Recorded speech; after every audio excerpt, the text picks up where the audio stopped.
Hi, welcome to our mock interview series. In today's series, we'll see different level of questions. We'll see layer 1, layer 2, layer 3, and different dynamic routing protocols and security level type of questions in our interview.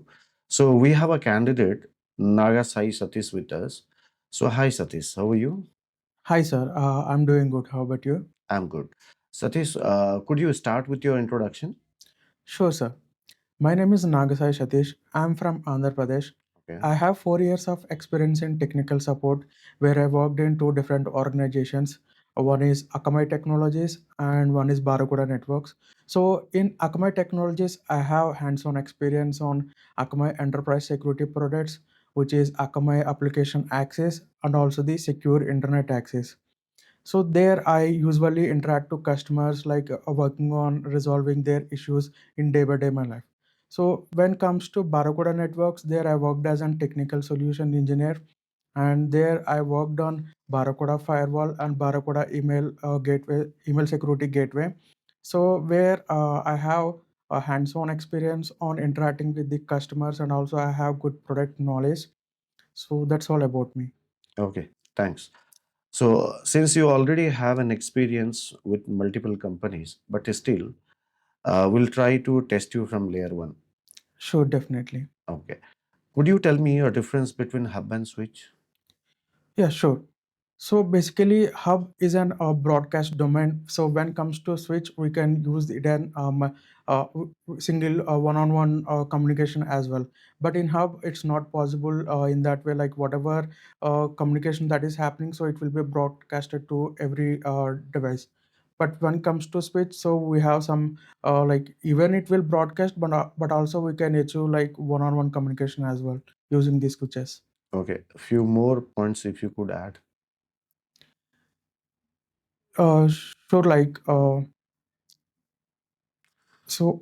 Like you could say, I'm just giving you some hint. Like you could add like switch supports multiple protocols like DTP, STP, VTP. Hub does not support any type of protocols. It's a layer one device, right? Hub does a half duplex communication, switch does a full duplex communication, right? Such things, technical parts has to be added, right? So next time, while having an interview, please do more research on this hub and switch comparisons and all, right? Sure, definitely. Thank you. Satish, could you please tell me about, as I can see in your resume, like you have worked on different type of protocols and all, right? Would you tell me about ARP? What is ARP? Yeah, ARP is an address resolution protocol. So which is used for layer two communication purpose. So Okay. basically, ARP it is it is having some hardware address. So with the help of hardware address, the layer two communication will happen. It will detect like what is the other device it want to communicate. So it will detect that hardware address in order to the communication purpose. Okay. So could you tell me about GRP? What is GRP? Yeah. GRP is a gracious hub which is used to detect the IP conflict in an network. So basically, in GRP, like it will used in two scenarios. So whenever the new PC client PC was added, then an GRP request will be sent to the a GRP request will be broadcast to the all the devices that are present in the network. So if it found any of the device that is having the same IP address, then the acknowledgement will be received from the other PC to this particular client machine, and then it will decline the particular IP that is assigned from the DHCP server. So this is one case, and another case we will use in HA concept, like where we have like for example we have a firewall and we have two firewalls, they are on HA. So if one went down to detect other to come up, so this GR will plays an important role in that area. Absolutely correct. So these are the major things like in a HA, right? Duplication detection. These are the core areas where GRP is used. Well answered, Satish. Thank you. Okay. So Satish will see like you already have an experience on security part and all, right? Before that, we'll get into routing part. So, could you tell me about dynamic routing protocols? Like, what are the dynamic routing protocols you are aware of? Yeah. Uh, Dynamic routing protocols, I was aware of EIGRP, OSPF, BGP, ISIS. So these are the dynamic routing protocols I was aware. Okay. Could you elaborate about OSPF? Yeah. OSPF is an open shortest path first. So basically, OSPF is used link state protocol. So it will choose the best path via the link state. So here OSPF having it works on protocol number 89, and it is having the multicast address, two multicast addresses. Mm. So one is 224.0.5, which is used for DR and BDR purpose, and one is 224.0.0.4, which is used six sorry Six, six five, and six. 5 and 6, yeah, 6 it is used for normal communication. Okay. So, could you tell me a little more about what is DR, BDR? Sure, definitely. So there are some. Basically, like whenever any new router joined on the network, so the OSPF membership will happen, and at that point of time, it will alert DR and BDR. So what is like DR means like designated router and its backup designated router. So when comes to DR, like it will decide based on few parameters. So it's like what is the it will consider like highest router ID, so that will become a DR, and the lowest router ID will become the BDR. So the like that there are some parameters that it will choose and alert DR and BDR. Okay. All right. Satish, are you aware of like a clear IP OSPF never ship command? Yes, I was aware of the OSPF states like how the communication happen. Mhm, So let me explain those. mhm, So first of all, there is like first of all, whenever two routers were joined and OSPF is enabled, so first of all, the router is in down state. mhm. So here down state in a sense, it's not the physical interface was not at down. So but it was waiting for an neighborship like hello message from the other router. So it's in down state, and the next message is like in initial stage. So in initial state, the router A will receive an pack hello message from the router B. So this is an initial state. So here in this initial state, uh, It also could be like, when your device never ship states like DR and BDR you have, right? So let's say if you are expecting your device to have an BDR, right? And if it shows you DR, so that time when you refresh your dynamic routing table itself, right?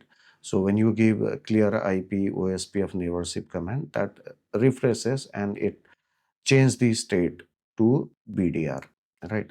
So while changing the state also, this clearing command is basically used for troubleshooting, or you can say for output and all. Okay, it is used. All right. What is the protocol number of OSPF? the protocol number of OSPF is 89. 89. Okay. EIGRP?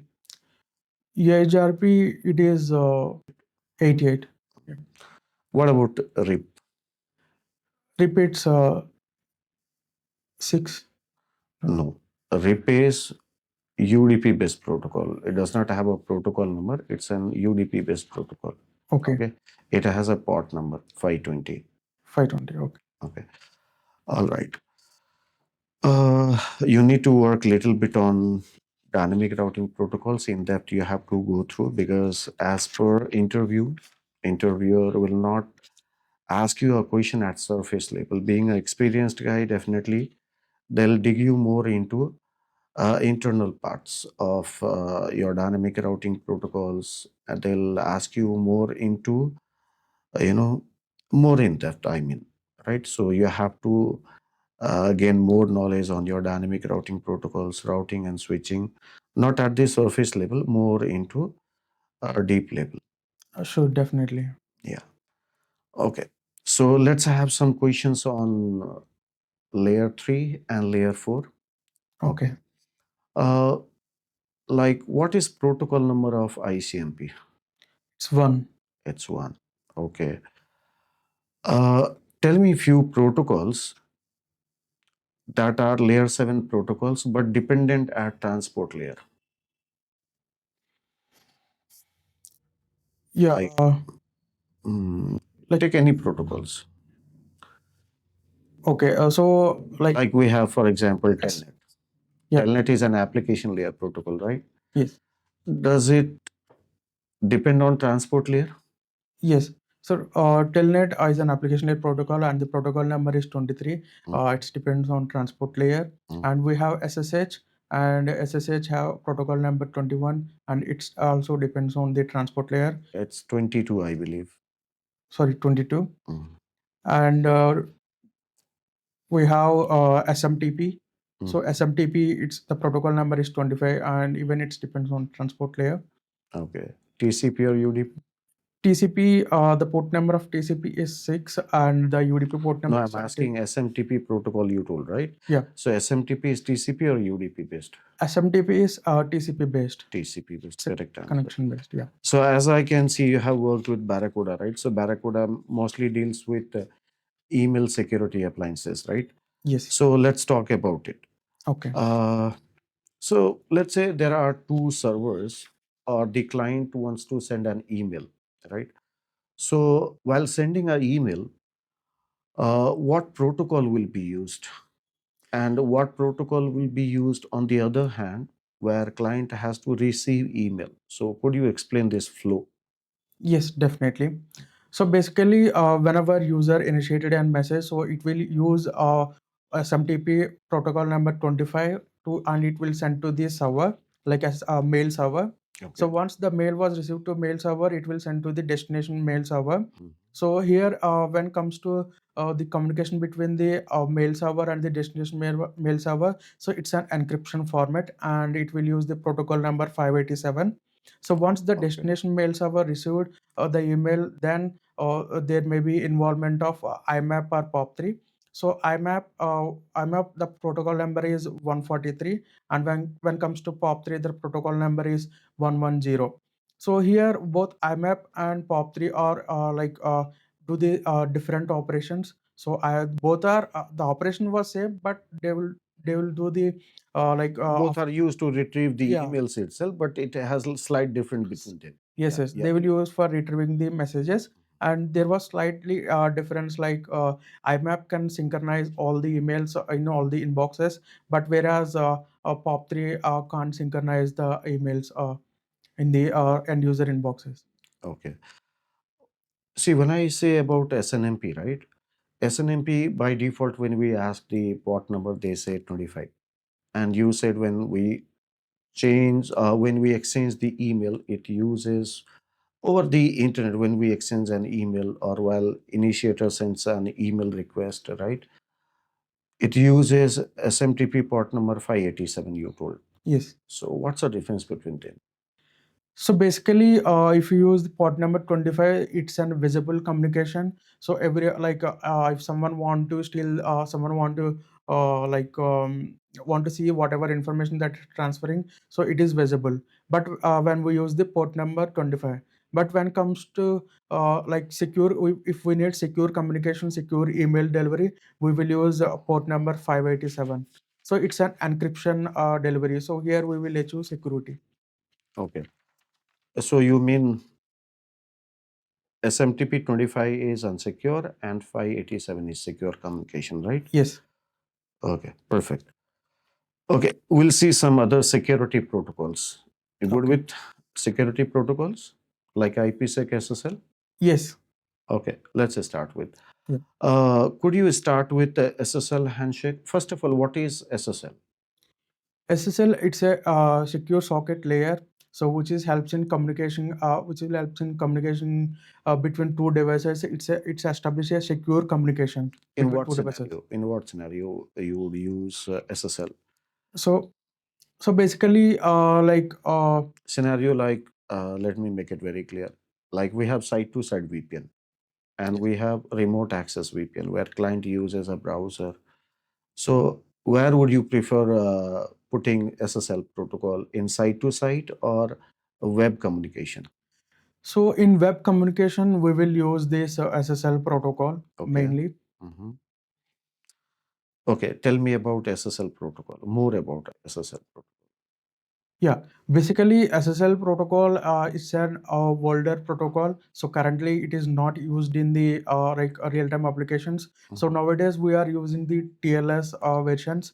So Correct. when it comes to SSL 3.0 is equal to TLS 1.0 version. But right now we are using TLS 1.1, 1.2, 1.3. So basically now like entire networking is moving towards security, because nowadays we are facing lots of issue with the cyber attacks and some malware attacks. So like every organization was scared about that, and they want to get more security as possible as. So when comes to TLS 1.3, it is more secure than the SSL. Okay. Satish, have you heard about DTLS? You know TLS. Have you heard about DTLS?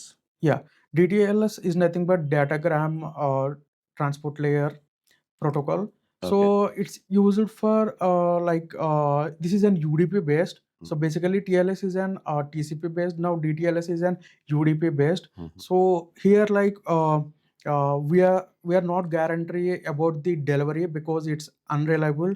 That is the disadvantage of this DTLS. But when comes to the performance, it is very faster. But when comes to TLS, it's very slow. Perfect. Uh, could you tell me about SSL Handshake if you are comfortable with? Sure, definitely. So SSL Handshake was involved in entire 9 messages. So in that the first message let us discuss the messages one by one. So in the first message, like we will have the um, a random number, session ID, and the ciphers. So like why we are using SSL is like in order to achieve confidentiality, integrity, and authenticity. So like in this SSL handshake, like we will choose the parameters, like what is the encryption that I is using, what is the hashing that we are using, and what is the authentication that we're using. So we will decide those parameters. So whenever like client want to communicate with the server, so like client mission will have these proposals. So it will have the multiple proposals, and like it will have the SSL version as well. So the random number, session ID, SSL version, and these proposals. So in client hello, it will send to the server. Now server will check this SSL version and then the proposals, and server will check like whether the incoming message having the SSL version, whether it's supported or not. So server will check that, and like server will decide like what are the proposals that will use, and it will send an server hello. And with the server hello, it will also include the server certificate. So where server certificate is basically, it is used for the secure communication. Like server will have the public key and also the private key. So this server public key will be sent to the client mission. Now client mission, and also it will send one more message, finish, I mean like not finished, like server hello done message, it will Correct. send to the client. Now, once the client received this certificate, so first of all, client will verify the server, like whether the server that is communicating with me was an correct or not. So it will check the certificate, and it will send to CA. So there, the server their CA will authorize that certificate. Okay, this is an certificate that is belongs to so and so server. So it's you can proceed. So we will get an authorization. So once we'll get authorization, then client mission will send like the next message is like it will exchange Diffie-Hellman keys. Mhm. So here it will exchange the Diffie-Hellman keys, and it will decide the symmetric encryption process, Asymmetric. asymmetric process will be done.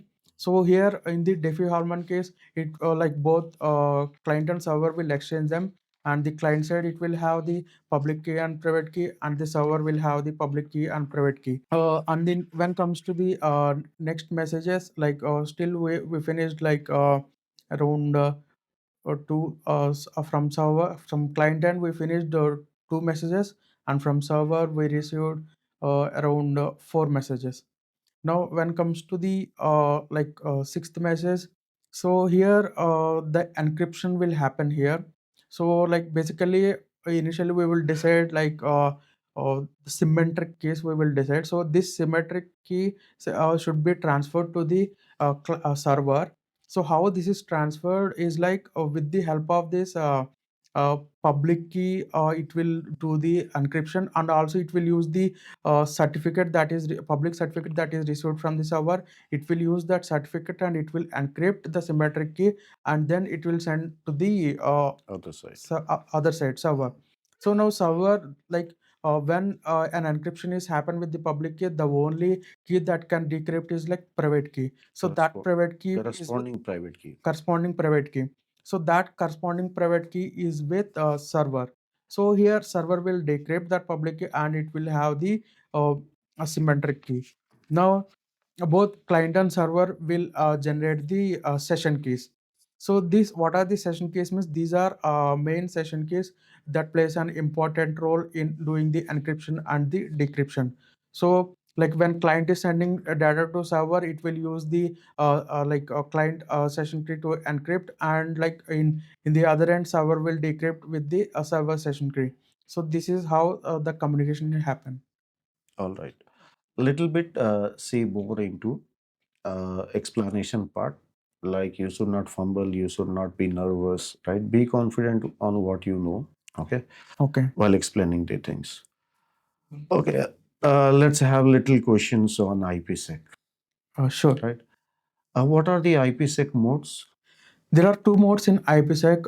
One is the tunnel mode and one is transport mode.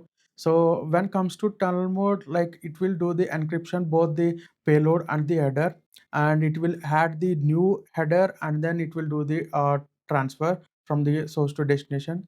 But when comes to transport mode, it will do the encryption only the payload. It won't touch the IP header. So basically, the tunnel mode will be used in site-to-site VPN communication, and when it comes to transport mode, it will used in remote VPN communication. No, it can be used in site to site also, but you have to manually configure it depending on the scenario, depending on the condition. You can do that. Transport mode can be used both in site to site or remote access VPN both. Okay, like we have multiple use cases. One of the use case I'm telling you, like we have a GRE site to site VPN. In a GRE, if you see the encapsulated packet, right? Like if you apply IPsec with AH, then you can see the inner part because AH does not support encryption. So when it is in a tunnel mode, you will see even public IPv4 header will get encapsulated, and on top of that there will be a new IPv4 header added, I mean public IPv4 header added. So there you can see a repetition of IPv4 header. So to remove that IPv4 header and to include only that payload part till GRE part, right? Like data, private IPv4 header plus GRE, only that much part if you want to get encapsulated. And on top of that AH, on top of that, I mean AH or ESP. In a real time, we apply ESP. And ESP to carry with public IPv4 header if you want, then you have to put in a transport mode. So both can be used. It can be in a remote access or it can be in a site to site as well. Okay. Okay. Okay. Sir. Okay. It was great session with you, Mr. Satish. Yeah. Looking forward. Thank you, Okay. sir. Thanks.